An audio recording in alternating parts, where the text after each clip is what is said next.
Good evening. I'd like to call to order the City Council meeting for the City of Wheat Ridge, Colorado for July 24th, 2023. Would you please stand as you are able and join me in the Pledge of Allegiance to the flag?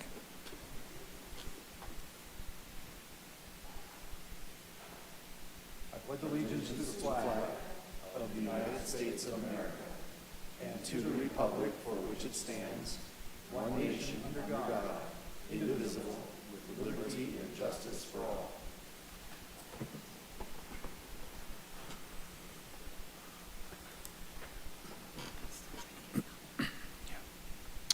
Thank you.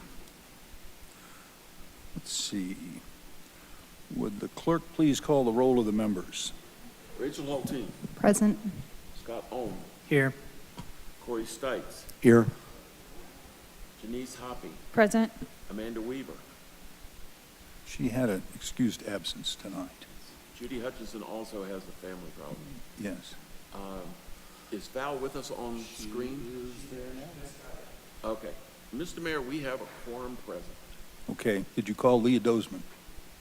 Yeah. Okay. Good. All right. Thank you. Okay.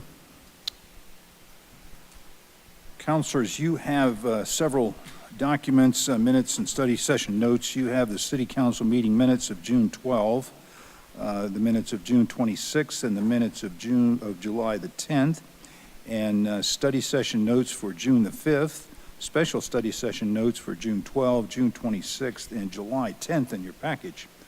So that's a lot of reading to go through, but I know that you're good readers and editors and critics on that. Were there any corrections to be noted in the minutes or the notes?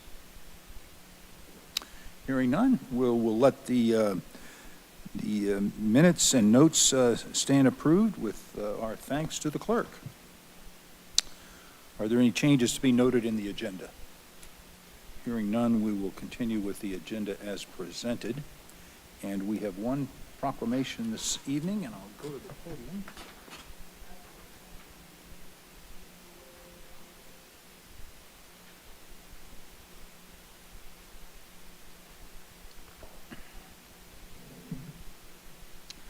We have one proclamation this evening, which is a proclamation in support of Catherine Marinelli for August 2nd, 2023.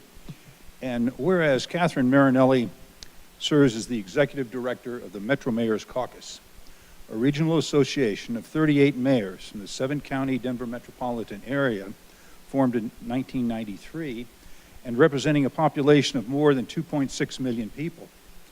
And whereas Ms. Marinelli earned a master's in public administration from the University of Colorado and a Bachelor of Arts in Political Science cum laude from Colorado State University, and was a recipient of a Gates Foundation Fellowship for State and Local Government Executive Program at the John F. Kennedy School of Government at Harvard University. And whereas, since 1996, Ms. Marinelli has worked with the caucus to identify and build consensus on policy necessary to implement statewide, regional, and local policy solutions. And whereas Ms. Marinelli has led or coordinated many initiatives, such as the $300 million plus in low-rate mortgages and down payment assistance, housing stability flex fund, condominium construction liability reform, efforts to impact the design and passage of Senate Bill 21-260 transportation finance legislation, efforts to promote the passage of Proposition 123 to provide funding for affordable and workforce housing, and Build for Zero efforts to eliminate veterans' homelessness across the region. And whereas Ms. Marinelli will be retiring from the Metro Mayors Caucus after 28 years of faithful service on August the 23rd, and whereas her service with the Metro Mayors Caucus has benefited the citizens of Wheat Ridge, our City Council, and the Office of Mayor. Now therefore be it resolved that the Mayor and City Council of the City of Wheat Ridge, Colorado formally designate April 2nd, 2023 as Catherine Marinelli Day and thank her for her service to our community. Dated this 24th day of July, 2023. Okey-doke.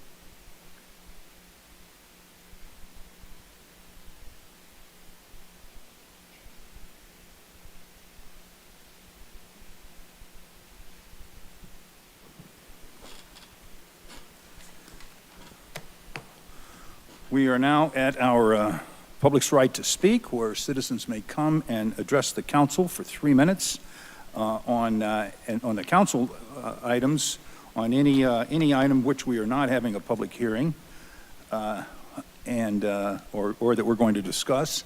We also have a special study session, and so we would invite comment at this time if you would like to speak on the special study session item. I have no one signed up to speak, but if you're here in City Hall and would like to speak, you may come to the podium now and we'll recognize you. And if you are joining us online, you may raise your hand in the virtual format and we will bring you into the meeting. I'll ask our clerk if anyone is raising their hand wishing to speak. No, Mr. Mayor. Okay, and we don't see anyone wishing to come forward, so we'll close our public's right to speak and go to our first agenda item. This is agenda item number 1, our consent agenda. Councilor Hoppe, would you please introduce this item? Thank you, Mr. Mayor. Motion to approve the purchase and payment of 4 2023 vehicle replacements and the purchase and payment for installation of lighting and auxiliary equipment in a total amount not to exceed of $256,559. At issue, each year the city identifies a proposed list of vehicle replacements within the city fleet. In 2023, 16 vehicles were identified for replacement. Staff recommends the purchase of the following vehicles under various State of Colorado purchase agreements. 1, 2024 Chevy Silverado 3500 HD pickup truck with traffic control equipment. 1, 2024 Chevy Silverado 2500 HD pickup truck with a long bed. 2, 2024 Chevy Silverado 2500 HD pickup trucks with standard beds. The total price of the 4 vehicles is $216,559. Staff also requests approval to purchase, install, and/or relocate auxiliary equipment required for the operation of the new vehicles, along with the installation of lighting, markings, and auxiliary snow removal equipment at a total additional cost of $40,000.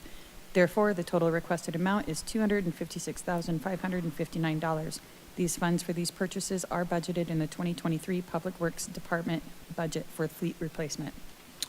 Thank you. This is our consent agenda. May I have a motion on this item? I move to approve the purchase and payment of 4 2023 vehicle replacements and the purchase and payment for installation of lighting and auxiliary equipment in a total amount not to exceed $256,559. Second. Second by Councilor Ohm. Would the clerk please poll the council?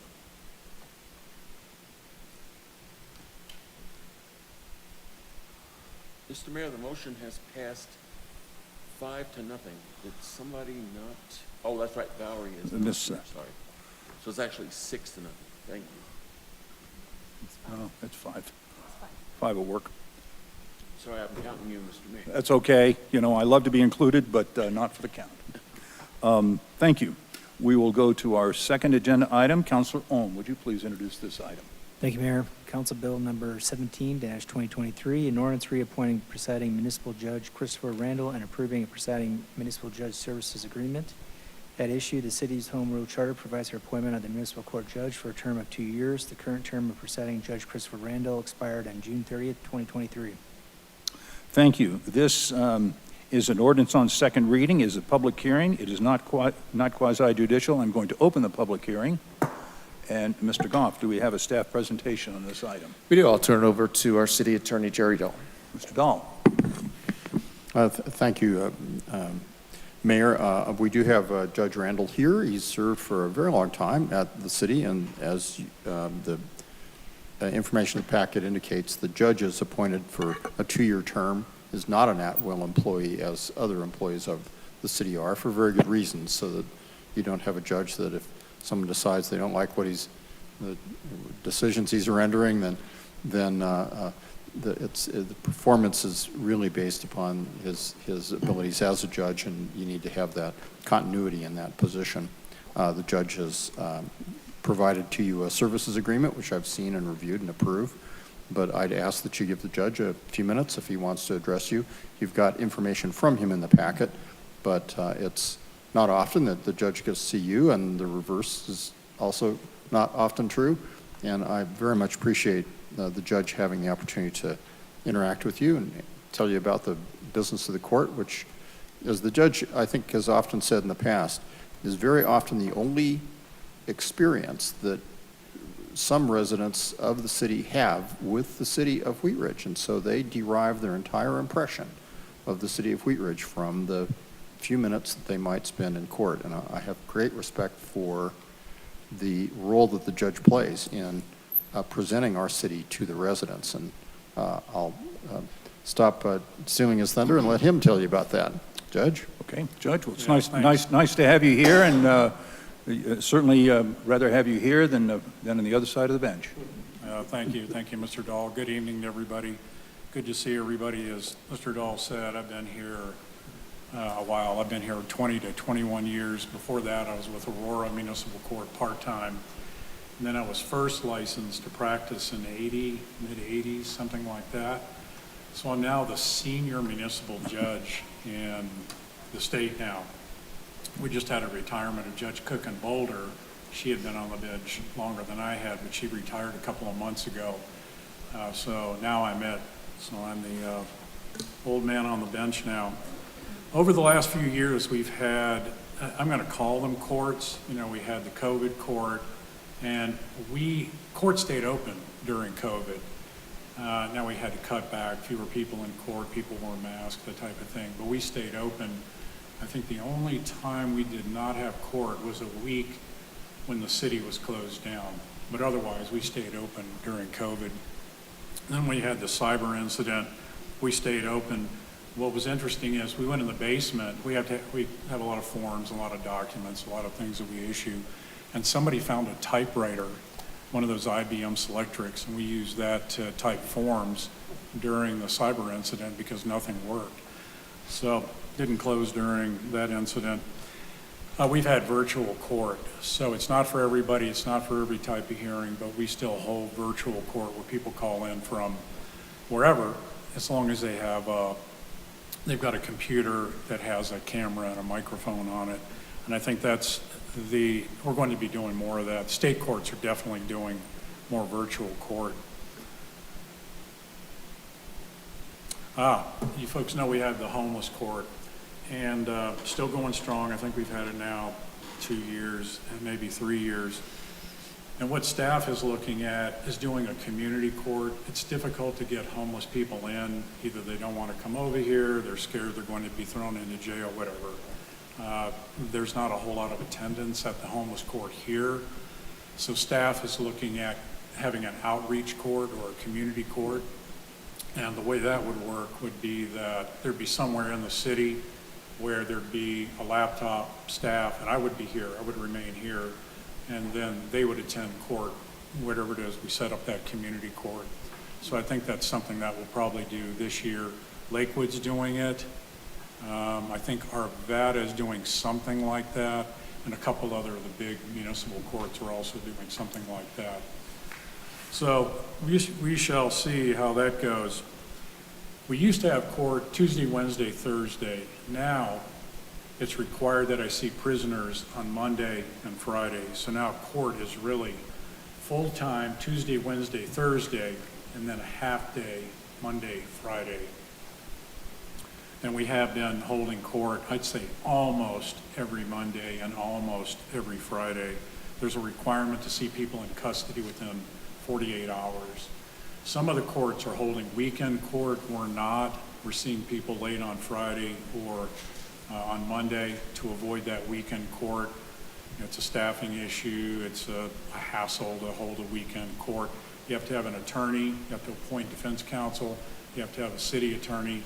That's just a personnel issue to hold court on weekends.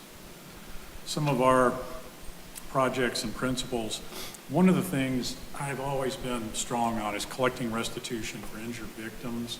So what we're doing, it's difficult to collect any money from anybody anymore. You used to be able to issue, if somebody owed money, a warrant. You can't do that anymore. You now have to personally serve them a court date to come to court. So if you owe restitution, so it could be a hospital bill, a vet bill, property damage, that type of thing, and you don't pay it, nothing happens anymore. It used to be something, there was a consequence. Now we've got to go out and find them and serve them. So the court marshals, we now have 3 court marshals are retired Wheat Ridge police officers. they're a unit, they're a department. So one of the things they do is this, if you want to call it a fugitive unit, they go out and serve these people with papers, and then they have to come to court or they'll receive a bench warrant. So the restitution collection is significant for me. That's an important, the victims are people that have suffered harm, and they need to be made whole. Confidentiality of records, that's big with us. Mental health records, juvenile records, drug and alcohol treatment records. So an important part of any court is confidentiality of records. We're working on the ADA website compliance. It's something that goes into effect, I think, next year, but I think the city's way ahead on that. So the website is user-friendly. Our customers, if you want to call them that, they're defendants, law enforcement, parents, juveniles, witnesses, attorneys, interpreters. We're working towards having everybody understand the process, especially pro se or non-represented defendants.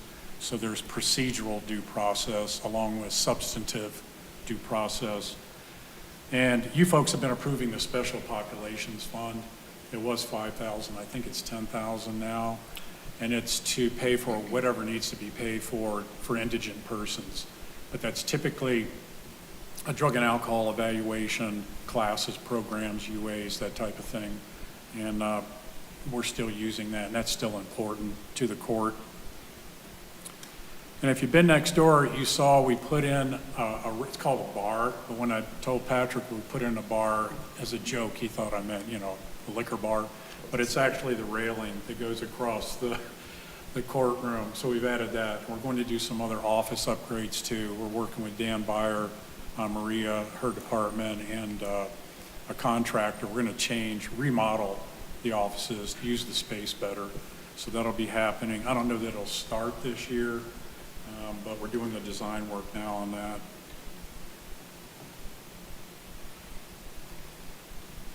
Oh, something interesting about court. Right now we have 11 employees. Normally we have 12. We're down one judicial assistant. 60% of our staff have been here 20 years or more, and we have one staff person. This is the only job she's ever had. She's been here 40 years. So I don't know that she's the longest standing tenured employee, but one of them. I think it's maybe the top 2 or 3. So we've got a lot of people that have been there quite a while. We just added a judicial assistant. It was a position we filled. It was vacant for a while. We just hired one about a month ago. And I mentioned the court martial unit. They do the building security, court security, deal with First Amendment auditors.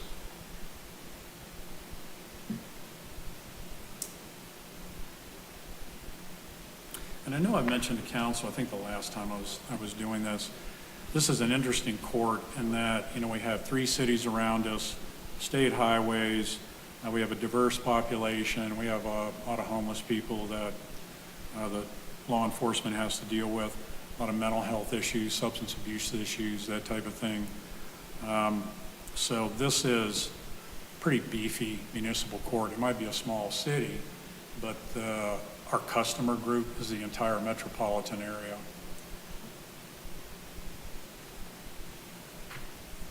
And I think you folks know we do abatements. Those are property nuisance cases. Some cities do not. That's a pretty strong part of the docket. I'd say we have 1 case a week that's an abatement, and we do the administrative hearings. I don't handle those, another judge does, but we do both the administrative hearings and the property nuisance abatements.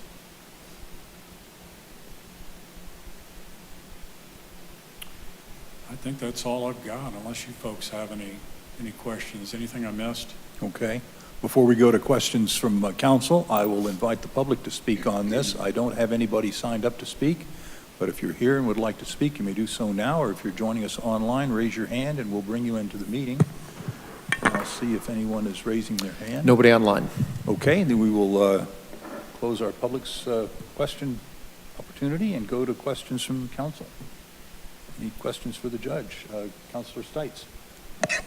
Thank you, Mr. Mayor, and thank you for being here, Judge. It's great to hear from you. I just had a quick question. You answered, I was going to ask you about the homeless court because you and I had a conversation about that, I guess about a year or so ago, and was pretty interesting. But that $10,000 fund that you have, does that seem to be enough? They increase it? No. I think the budget's good on that. As a matter of fact, I don't think we've exhausted it the last 3-4 years. No, unfortunately not. I was just looking at it before this meeting. Yeah, there's still significant amount of money left in that. Unfortunately, there's, as the judge said, we don't get quite the participation we were hoping, but I think maybe with the community court, we'll use more of those funds. Thank you. Thank you. Counselor Ohm? Thank you, Mayor. Thank you, Judge. Are you ever involved in any, like, youth-type programs? Say that again? Like a youth-type program? A what program? Youth, kids? Yeah, we have a juvenile court. Thanks for the question. Some municipal courts do not have juvenile courts. I don't think Boulder does. That's a large city. Yeah, we have a juvenile court. It's every Wednesday at 3:30 for the arraignments. That's the first time you come to court. And then Tuesdays and Thursdays are for sentence issues for juveniles. And I've set it at 3:30 so they don't miss school. They leave school and come over to court. It's not as big as it used to be, but I can tell you now it's marijuana, alcohol, and fighting. Those are the 3 most common cases that we see in juvenile. Any additional questions from council before we close our public hearing? Okay, thank you, Judge. I'm going to close the public hearing. And Counselor Ohm, may I have a motion on this item? Thank you, Mayor. I move to approve Council Bill 17-2023, an ordinance reappointing presiding municipal judge Christopher Randall and approving a presiding municipal judge services agreement on second reading and that it takes effect immediately. Second. We have a motion and a second by Counselor Stites. Is there any discussion on the motion? Counselor Hulteen? Thank you, Mr. Mayor, and thank you, Judge. I tell the story almost every time your contract's been renewed, but my first experience with civic life in the city of Wheat Ridge was having to go to animal court because one of my dogs had gotten out and bitten the neighbor's dog, and I was the very last case for that particular round of animal court, so I got quite the colorful introduction to various animal issues, including livestock at large in our city. And I still think of that as my first civic experience, but the other side of it was a very fair court and good to work with, and it was not just somewhat entertaining, but also an introduction to the kind of court that you run and that reflects the city's values. So I'm excited to vote in support of getting you back on. You've been out of contract for a few weeks, so I hope you haven't been losing sleep. Well, come back and see us. Is there any further discussion? I hope I don't Any have further- to. oh, sorry. Any further discussion on the motion? Counselor Stites? Thank you, Mr. Mayor. I'm excited to have you back, hopefully, here soon. But I know you've been here quite a long time, and we appreciate having you. I think in all my conversations with you, you've always seemed to be somebody who doesn't have an opinion one way or the other, but you always kind of look for the best possible outcome, and I think that's something that's really important as a judge. And I also think that you're also not only the judge, but you're a department head, and to have staff that's been here as long as that says a lot about you as a leader. So it's great to have you back, Judge. Thank you. Yeah, thanks. Okay. Any further discussion on the motion? Counselor Hoppe? Thank you, Mr. Mayor. Judge Randall, thank you so much for coming back before us and offering us your services for another 2 years. I realize that you could go to other municipalities or retire if you wanted to. And I too have had a similar experience in your court. It was with one of my teenage drivers. And I can tell you that one of my teenage drivers was in your court, and one of my teenage drivers that same week was in a court in Cherry Hills. And the difference between the two courts and the way you treated my girls compared to the way they were treated in Cherry Hills is significantly different. You speak clearly, you wait patiently for their answers, and I can tell you as a teenager standing in front of a judge, like, you're scared to death, and you really give it an opportunity for them to, kind of tell their story and tell their piece. So I appreciate the way you run your court, and so thank you for coming back for a couple of years. Thanks. Thank you. Any further discussion? All right. Will the clerk please poll the council?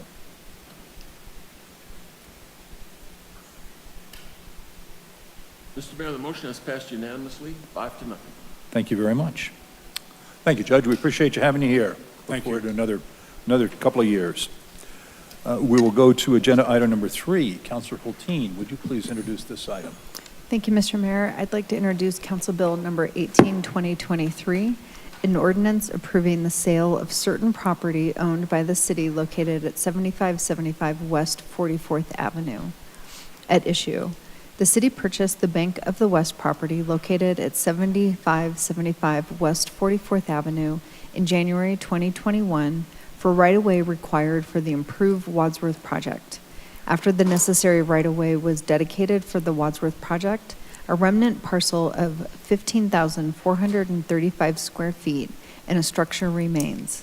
Foothills Regional Housing has made a request to the city to contribute this parcel for inclusion into the Ives Affordable Housing Development Project. Thank you very much. This is an ordinance on first reading to set the date, time, and location for a public hearing.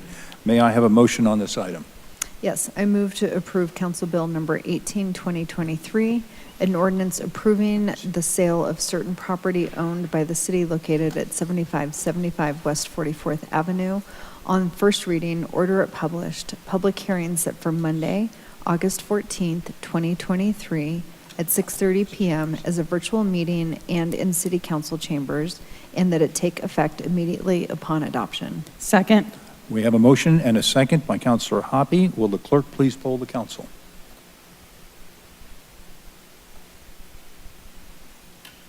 Mr. Mayor, the motion has passed unanimously. Thank you very much. That concludes our business items. Let's go back to the agenda, and I think we're going to go to City Manager's Matters. Mr. Goff. Nothing else this evening, but we do have a special study session right after this, Okay. so. Thank you very much. We'll go to City Attorney's Matters. Mr. Dahl.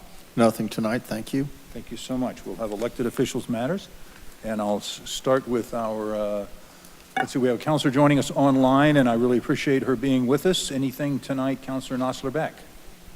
Thanks, Mayor. I appreciate so much that I'm able to join the meeting tonight via Zoom, and appreciate just all the updates I'm getting about things happening. And please, just for any residents who are feeling like they may not be able to reach me, I'm getting back online and will be checking my email more regularly now. So if there has been some delay, I'm digging back in there. I've made it a goal for this week that I'm going to get back to some of those emails, and appreciate any of the grace that you can give me for any delays. And then also, I wanted to once again just shout out our incredible Parks and Rec department. I've talked a lot about the Wheat Ridge Piranhas and that swim team and how important it's been to my kids and a bunch of our neighbors. But Wheat Ridge Parks and Rec hosted at Anderson Pool this weekend the league tournament from all of the teams from all around Jefferson County and in our area, and we just our facilities just shined, and everybody was just so complimentary of how incredible that space is. And that's because I think we really do have just the best facilities around, and I'm just so grateful. I was so proud of it all. And so thank you. We did have the bathrooms kind of back up. I think that was more of a problem that didn't have to do with the the facilities per se, but people, doing what they do to back up toilets. So sorry, but otherwise it just ran great. So thank you. Okay, thank you, Counselor. We appreciate you joining us tonight online, and we send our best wishes. So thank you. Counselor Hulteen. Thank you, Mr. Mayor. I've got a couple things tonight. First, I was excited to see that Wheat Ridge was awarded $950,000 for some improvements on the Clear Creek Trail, so as part of the Peaks to Plains project, but way to keep getting great federal dollars investing in our community to make it better. And then just a reminder to everybody, it is zero fare for better air, so transit continues to be free for the rest of July and all of August. And I am actually definitely seeing increased usage in our city. I'm seeing lots of people waiting for buses, and I love seeing that. And then I've got a couple questions. So tonight we approved the purchase for a couple of trucks for the city's fleet. And I know we've brought this forward before, but the city doesn't have an EV first replacement policy, does it? Not a policy specific to it. We do have numerous vehicles in our fleet currently that are either hybrids or EV. I could maybe let Maria speak to that. Yes, so we do have 9 vehicles in the fleet that are EV and several that are hybrid as well. We do look at that. However, most of the vehicles that are these heavy-duty trucks really don't have an EV option, but we do look at that. I don't think we have a written policy, though, at this time. Okay, thank you. I think, there's a lot of incentives, and Colorado's really leading the country in incentivizing medium and heavy-duty trucks for electrification. So I'm going to pause to actually ask to put it on a study session and talk with Sustainable Wheat Ridge, but I think looking at adopting a policy might be worth it, but let me run it up their flagpole first. And then the other thing, it really stood out to me tonight to hear Judge Randall talk about the tenure of some of his employees, and I know Steve Wynn has been with the city for a really long time. Could we possibly look at having a recognition at council for employees who've had significant tenure at the city? And I don't know what the appropriate cutoff, if they've been here 30 or 40 years, but the minute I hear someone's been here 40 years, I mean that's someone I'd love to recognize at council. So is that something we could take a look at? Yeah, we can take a look at it. I think the difficult part is determining what you want to cut it off at. We've had people here 30, 35. If you just want to recognize anybody over 40, we can certainly do that if that's what council wishes to do. We do recognize all of our employees at our annual awards event for their tenure with us, all the way down to 5, 10, 15, 20, everybody up to 40. But we can, do whatever you'd like to do as a council, we could do that. Could maybe staff provide, give us a sense of if there's a cutoff where it seems like it's notable that someone's been there? I mean, I'm sure we have across the spectrum, but a lot of times, sometimes there's a clear point. Yeah, we'll look at that, bring something back. Okay, all right, awesome, thank you. Thank you. Councilor Ohm. Thank you, Mayor. I got a couple things I wanted to bring up. One is that on a recent trip abroad in Europe, I noticed I went through hundreds of roundabouts, and the one thing I realized was that it was very safe proceeding through the roundabouts. The traffic flow was really nice. There was never any gridlock, and not being stuck at the stoplight. I'm sure there was a reduction in emissions, and that I think about that as I'm driving around the city.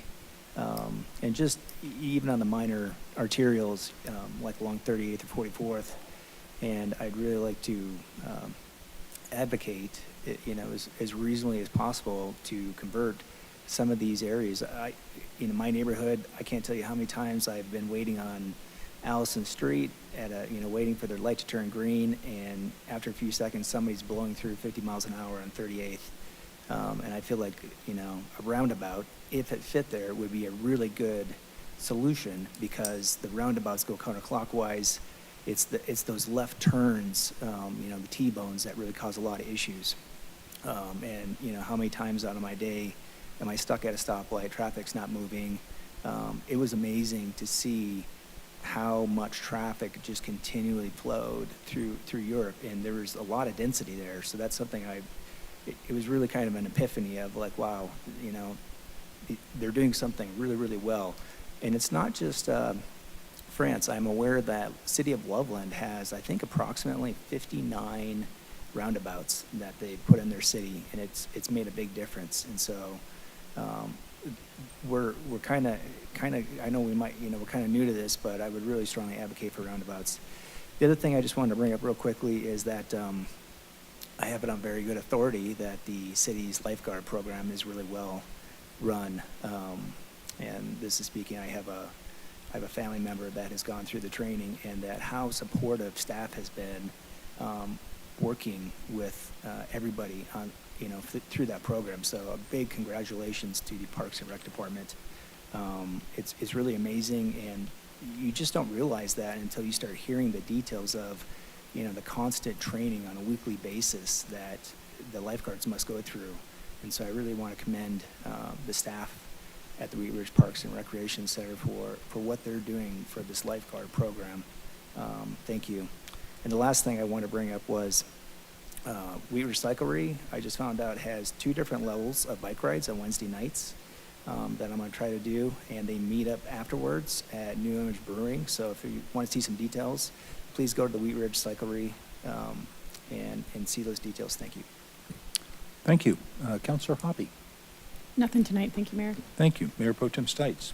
Thank you, Mr. Mayor. Just a couple things. I had a lot of fun last Wednesday cutting the ribbon for the 20th anniversary for the Wheat Ridge Business Association. Great group of people, a lot of fun.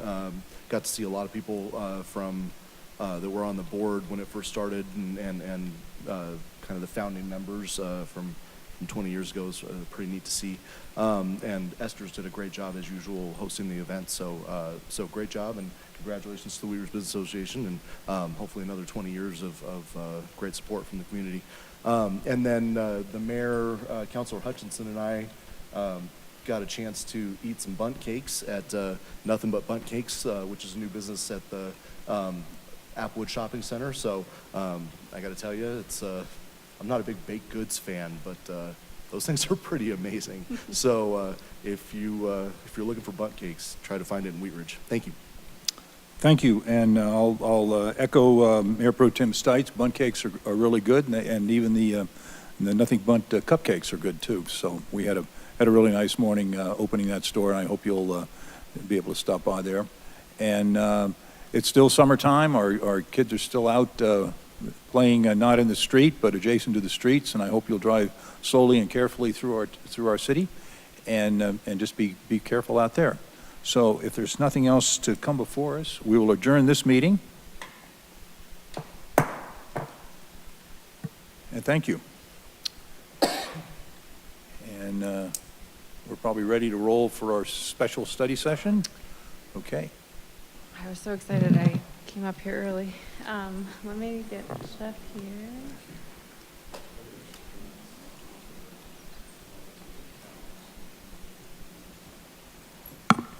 Okay, I'll go ahead and I would like to call to order our special study session for the City Council for the City of Wheat Ridge, Colorado for July 24, 2023.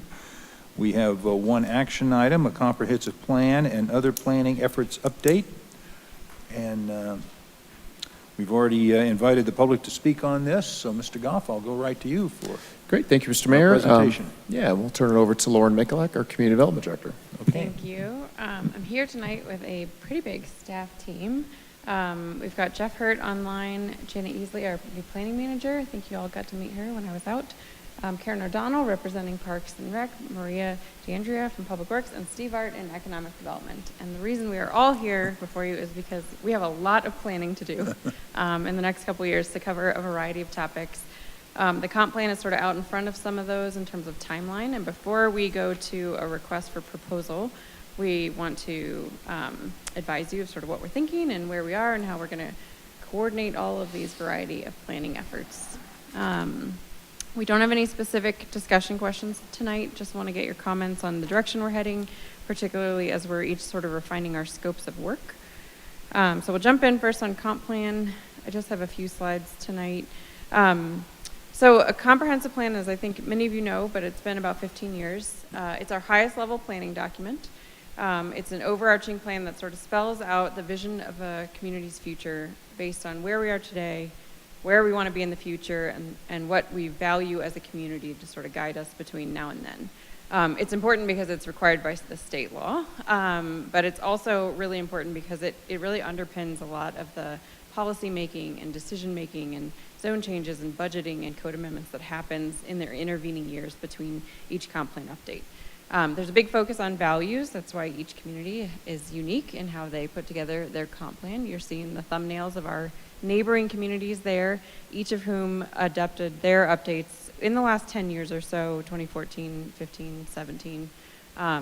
Usually you would see a comp plan be updated every 10-ish years. We will be at the 15-year mark when we're sort of in the middle of our process. So not too bad, but definitely ready to be updated. Envision Wheat Ridge is our current comp plan. You see this every time we bring you a zone change. It was adopted in 2009. And Jeff actually did an exercise where he went back and read the whole comp plan cover to cover and sort of pulled out a report card of sorts. What did it call for? What did we do? And we have a pretty interesting spreadsheet of over 100 different strategies and goals. The comp plan's not in the front of everybody's minds at all times, but it's actually the sort of origin story of a lot of what you see today, from buildings to codes to corridor improvements.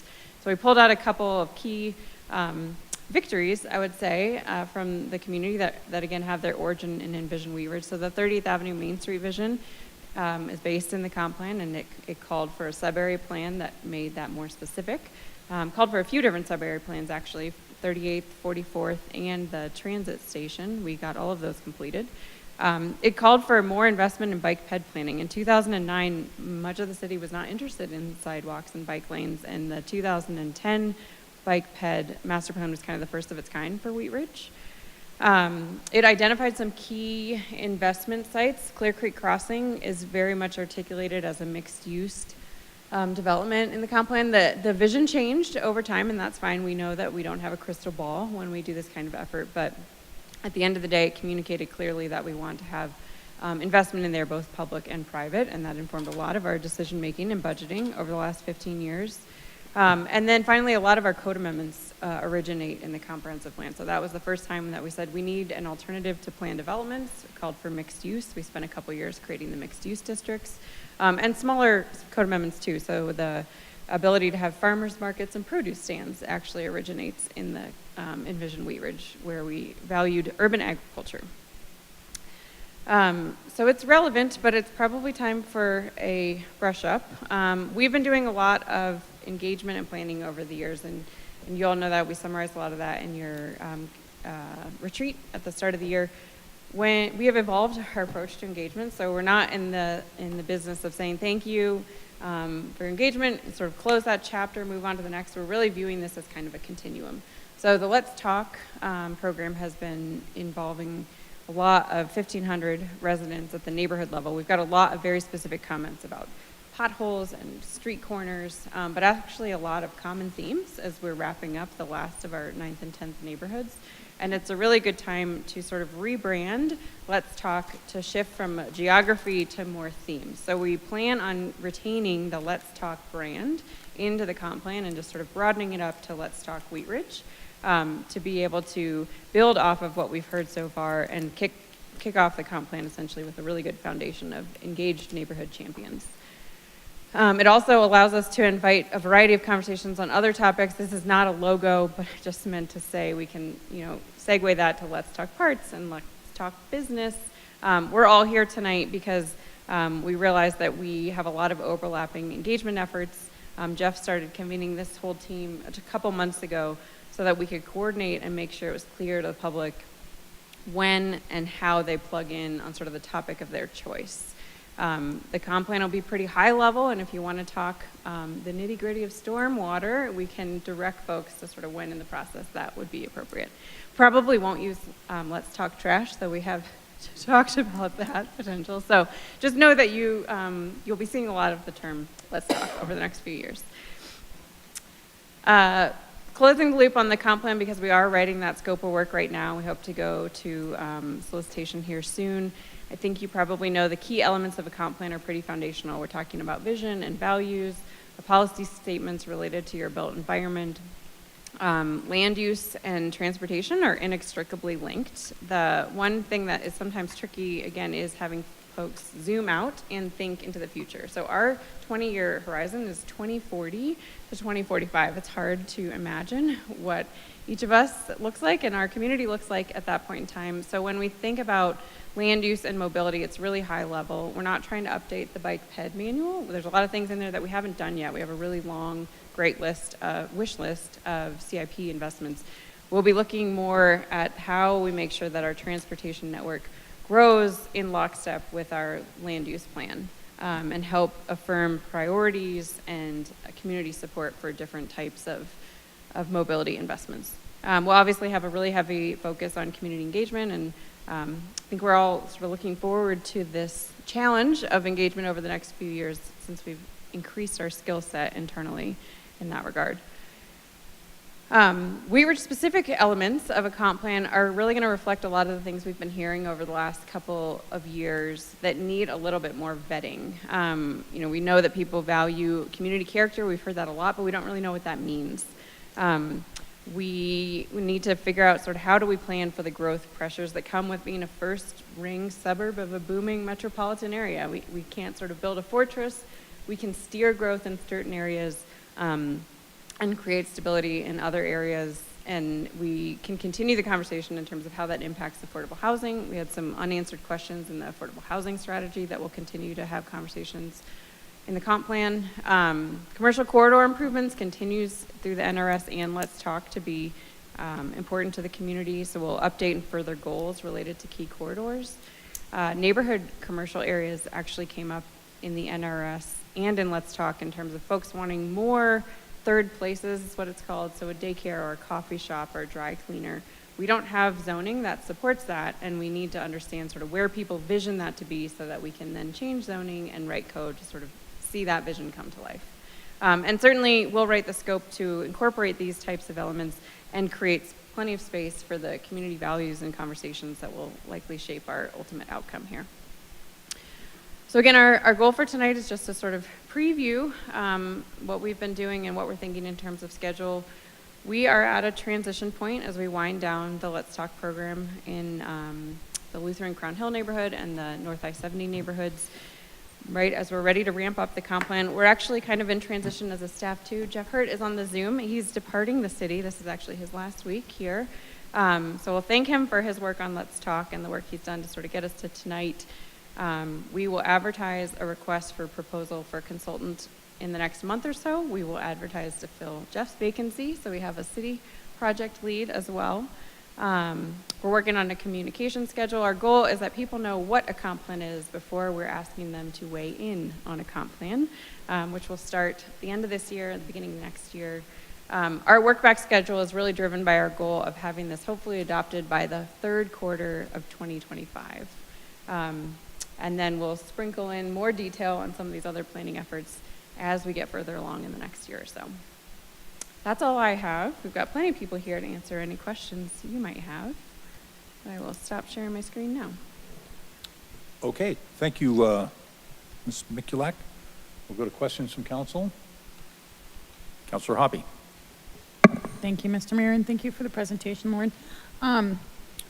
So one of my questions is that are you going to be looking to engage a contractor, and then the next step is to start like telling our public like what is a comp plan through their efforts, or are we going to do that internally first and then utilize a contractor for the rest of it? That's a really good question. We will proceed forward with a communication campaign before we get a consultant on board. We have built our bench internally in terms of how we communicate and engage. Comp plans can be really expensive when you fully outsource engagement. That's not our intent. So it will be kind of an all hands on deck effort on the staff side. Not all consultants will probably be comfortable with that. So that kind of hybrid approach is something we'll be interviewing folks for. But yes, you will hear from us on comp plans before you know who our consultant is. Great. Yeah, and I think that we've done an excellent job as a city in making our communication with our community way more robust. And we've put a lot of a lot of new tools in the toolbox, and also a lot of people in our community are are figuring out how to utilize those tools. And so, you know, I do have a lot of faith that we'll be able to do a big piece of that work.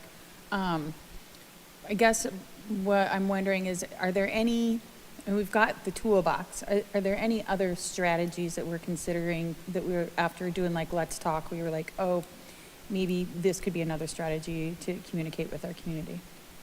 I don't have an answer of what the tools are, but we're sort of actively debriefing what's worked and what's not worked. And that too, I think, will be a big part of how we interview a consultant and just let them know we're pretty sophisticated. What can you bring to augment our toolbox? I think, you know, we've proven that through Let's Talk, that sort of back to basics works, right? Meet people where they are, be open to conversations, create as many possible venues in as many possible languages. We use an iPad to do live translations. We don't get taken up on that offer as often as you think. Door hangers, postcards, really, there are fancy tools that we rely on to collect data, you know, through What's Up Wheat Ridge, but the answer to your question is yes, we're always looking to improve and build our toolbox, and a lot of that will be based on lessons learned over the last couple of years. Great, thank you. Thank you. Councilor Hulteen. Thank you, Mr. Mayor. So first of all, Jeff, I am sad to hear we are losing you. You have just been a treasure in the city while you've been here, and you've gotten everyone in Wheat Ridge talking. So I appreciate your service to the city, and I'll definitely miss you. But good luck with whatever's next.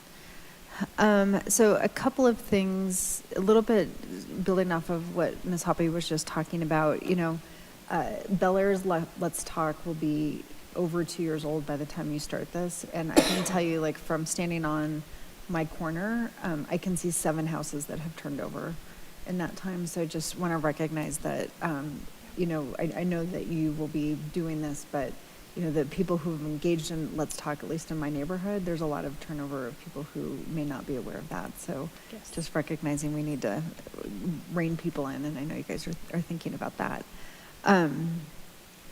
I absolutely love Let's Talk Trash, so I recognize that probably won't make it. And then, you know, again, I'm sure you're thinking about this, but Local Works is such a great partner in this, and I serve on the Partners in Progress Committee. And one of the things we've been chatting about there is, you know, how to kind of get creative with getting people excited to, as I say, write the next chapter of the city's book.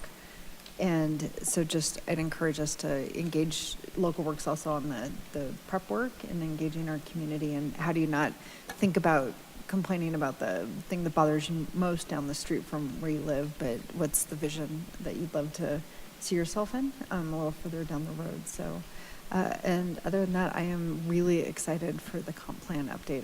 This is going to be a lot of work for everyone, but a really fun couple of years. So we're going to learn a lot about ourselves. Looking forward to it. Thank you. Mayor Pro Tem Stites. Thank you, Mr. Mayor. And I agree completely with Councilor Hoppy and Councilor Hulteen. It's interesting. I served on a committee a number of years ago when Mayor Joyce J was the mayor. And it was all about communication from the city out to the citizens.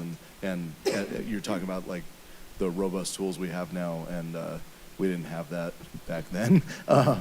That was as a business owner who does a lot of communication with people. It was really tough to sit in that meeting, and so it's great to see what Ashley and Jeff Jeff, we're sorry to see you go, have done, and what the planning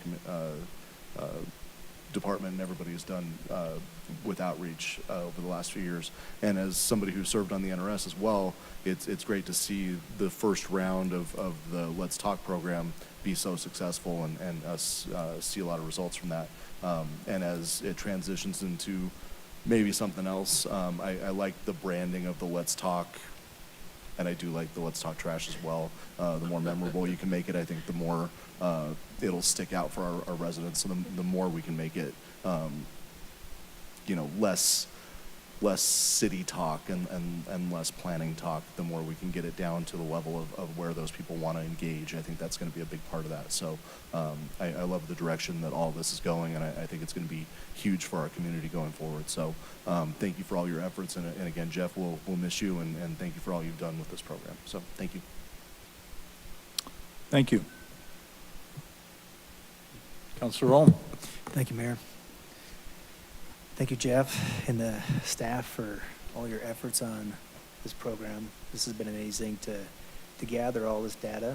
I know it was probably not really clear when it first started out, but the results are really amazing that we keep pulling data from that and integrating it into what we can do for plans and policies, and really looking forward to the comp plan. Thank you.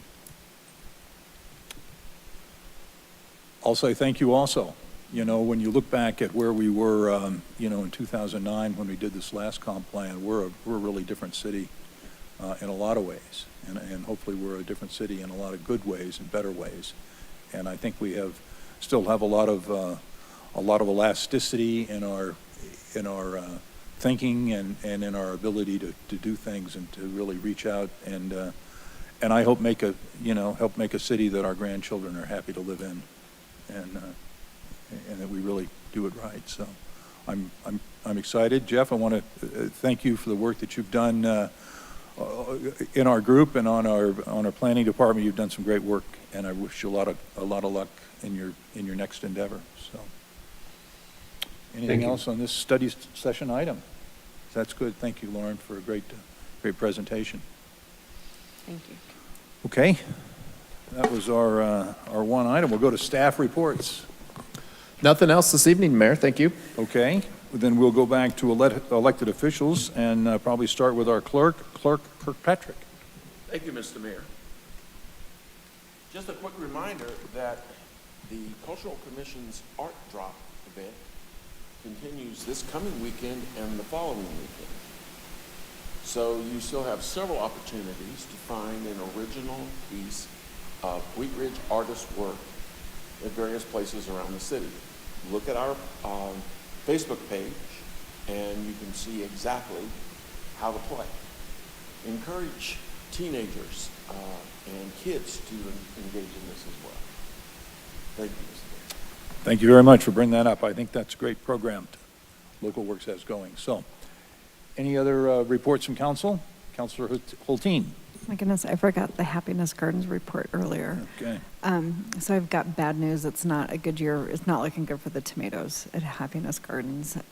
But it's bad. My neighbor's tomatoes also look crappy. So not great for tomato. Everything else looks amazing. And somebody put up a bunch of happy little signs like, "You're beautiful." So when you walk through, not only are you greeted by beautiful flowers and vegetables growing, but little signs that are just happy. So it's Happiness Gardens. If you haven't been there, go enjoy it. And then I want to recognize a very special neighbor named Mary who lives in the townhomes adjacent to Happy Gardens, and she has a plot, and when she goes in the morning, she spends an extra 15 to 20 minutes just weeding some of the space that's between Happiness Gardens and the Wilmore Davis, because she just wants to make sure the space is beautiful. And so to me, it's also a reminder that our garden grows community, and I just want to recognize and thank Mary for her extra weeding that she does to make Happiness Gardens happy. So not a good year for tomatoes, everything else looking good.